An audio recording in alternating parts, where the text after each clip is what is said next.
Hello mga ka-farmers, welcome back to my YouTube channel. So ngayong araw na ito mga ka-farmers is share ko lang sa inyo yung aking pinapakain sa aking native pigs.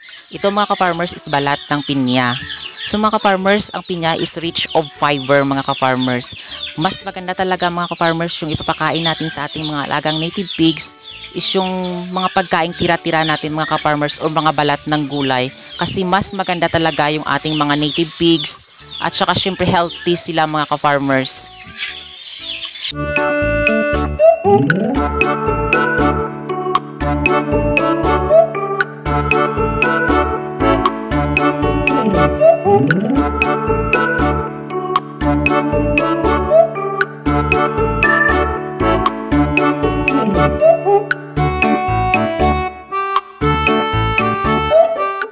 don't forget to like, share, and subscribe to my YouTube channel.